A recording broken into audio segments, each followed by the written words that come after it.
Hello, নমস্কার সবাইকে। আশা করছি আপনারা সবাই খুব ভালো আছেন, সুস্থ আছেন। আজকের আমার আরেকটা নতুন ব্লগে আপনাদের সবাইকে স্বাগত জানাই। এর আগের ব্লগে আমি দেখিয়েছিলাম আপনাদেরকে যে আমরা রায়পুর স্টেশন চলে এসেছি। রায়পুর স্টেশন থেকে এবার আমরা যাব হাওড়া। আর এখানে আমাদের ট্রেনও ঢুকে পড়েছে। এবার আমরা আস্তে আস্তে করে ট্রেনে উঠব। ট্রেনে উঠে সব কিছু জিনিসপত্র ভালো করে রেখে সিট ফিট খুঁজে বসে পড়ব। আমরা যে যার জায়গায় ভালো করে বসে পড়েছি, জিনিসপত্র সব ঢুকিয়ে নিয়েছি। আর এইবার ট্রেনও ছেড়ে দিয়েছে। ব্যাস, এই 2-3 দিনের জার্নি, এই 2-3 দিনের আনন্দ শেষ। আবার কবে আসবো কিছু জানি না। আসার সময় এই ট্রেনটা যখন হাওড়ার থেকে ছাড়ে তখন একটা আলাদাই আনন্দ থাকে যে এইবার হাওড়ার থেকে ট্রেনটা ছাড়লো, সকাল হলেই আমরা এবার ছত্তিশগড় ঢুকে পড়বো, বাড়ি যাব। কিন্তু যখন রায়পুর থেকে ট্রেনটা এইভাবে আস্তে আস্তে ছাড়ে, মনটা এতবার চুরমার করে ভেঙে যায় সেটা আর বলার কথা নয়। এই জিনিসটা আমি অনেকবারই বলেছি, কিন্তু এই জিনিসটা শুধু আমিই উপভোগ করতে পারি। চলুন তাহলে, আবার কবে রায়পুরকে দেখব সেটা কিছু জানি না। হয়তো 2 মাস পর, 4 মাস পর, 6 মাস পর, বা মেয়ের পরীক্ষা শেষ হলে ফেব্রুয়ারি মাসে আবার আসার ইচ্ছা আছে। দেখি যদি বড় ট্যুর কোনো কিছু না করি মাধ্যমিক পরীক্ষার পর, তাহলে রায়পুরই এসে ঘুরে যাব।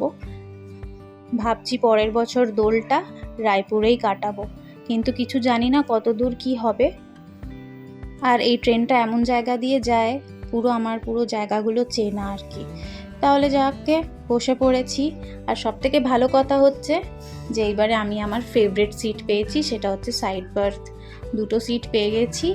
তাই এই একটা সিটে এবার আমরা 3 জন গুতোগুতি করে বসেছি।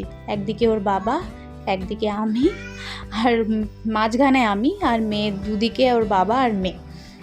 তবে কিছুক্ষণ বাদেই ওর বাবাকে বলবো, যাও তুমি উপরে উঠে পড়ো, আপার সিটে গিয়ে শুয়ে পড়ো। আর আমি আর মেয়ে আরামে বসে বসে একদিকে ফোন ঘাঁটছি আর আমি আরামে বসে বসে সাইড সিনগুলো আনন্দ নিচ্ছি। এই সিটটা যদি আসার সময় পড়তো রায়পুর, হাওড়ার থেকে রায়পুর, তাহলে খুব ভালো হতো, তাহলে আরও ভালো ভিডিওটা হতো জমিয়ে। যাই হোক, যেটুকুনি পেয়েছি সেটুকুনি ভালো। আর আমার মেয়ে, ওর মুখে এখন কোনো আনন্দ, কোনো হাসি দেখবেন না। কিছুদিন ও একদম পুরো লস থাকবে, পুরো সাদমায় থাকবে। ট্রেনের গতিটাও আস্তে আস্তে বেড়ে গেছে।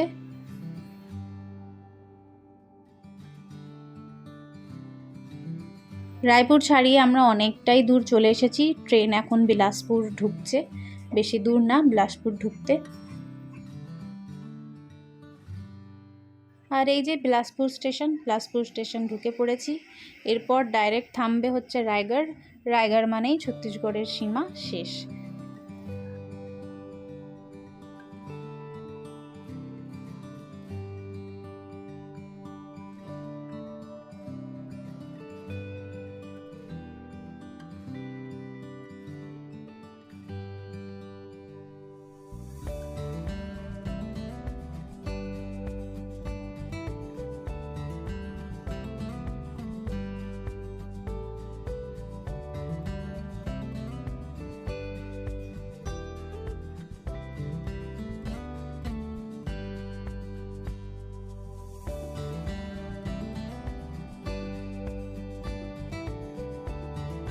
বাইরে হালকা হালকা বৃষ্টি পড়ছে আর বেশ একটু শীত শীত করছে। তাই মেয়েকে বললাম একটু চাদরটা খোল, চাদরটা গায়ে দিয়ে দিই। ও গায়ে দিয়ে নিচ্ছে, আমিও গায়ে দিয়ে নিচ্ছি। ওর বাবা এখন ওপরে ভালো মতো ঘুম দিচ্ছে।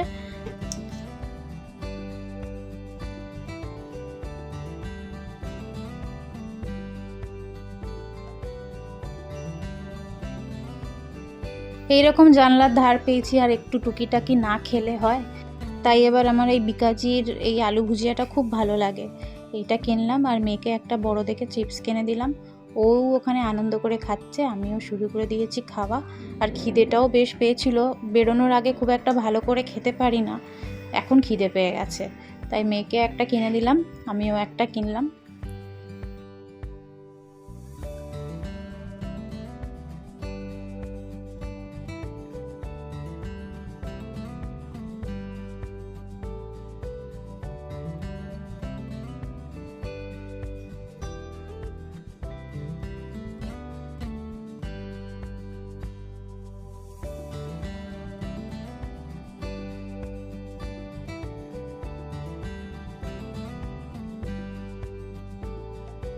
বাইরেও আস্তে আস্তে এবার সন্ধে নেমে আসছে।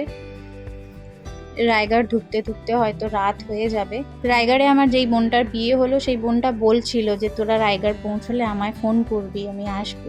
আমি যাওয়ার সময়ও ফোন করিনি, আসার সময়ও ফোন করিনি, কেন ও আবার ঘুরতে ঘুরতে আসবে। ও এখন প্রেগনেন্ট, পুরো ওর ভরা মাস চলছে, তাই জন্য ওর ভাইয়ের মেয়ের অন্নপ্রাশনেও এবারে আসতে পারিনি, তাই ওকে আর আমি ফোন করিনি। যখন রায়গড় থেকে বেরিয়ে যাব তখন ফোন করব। আর এই যে মহানদীটা, আসার সময় এই নদীটাকে খুব ভালো করে দেখিয়েছিলাম, এখন অন্ধকারে খুব একটা ভালো করে দেখা যাচ্ছে না। যেটা বলছিলাম, বোনকে ফোন করব যখন এই রায়গড় থেকে বেরিয়ে যাব, ব্যাস রায়গড় আর কিছুক্ষণই, বেশিক্ষণ না, তারপরে ওকে ফোন করব।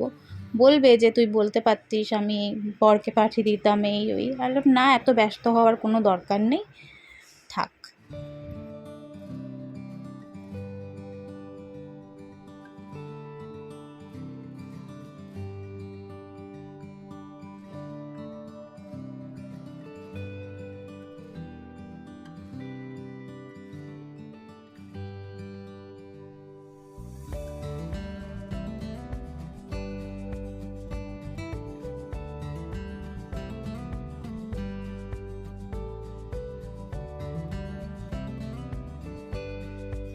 চলুন, বললাম না রায়গড় ঢুকতে ঢুকতে বেশ রাত হয়ে যাবে, আর আমরা রায়গড় ঢুকে পড়েছি।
আর এই যে দেখছেন, ভালো মতোই এখানে বৃষ্টি হয়েছে, আর এখনও টিপির টাপুর পড়ছে বৃষ্টি। আর বেশ ঠান্ডা ঠান্ডা ওয়েদারটা, যাওয়ার সময়ও ঠান্ডা ছিল, মানে আসার সময়ও ঠান্ডা ছিল, আর এখন যাওয়ার সময়ও বেশ ঠান্ডা ঠান্ডাই।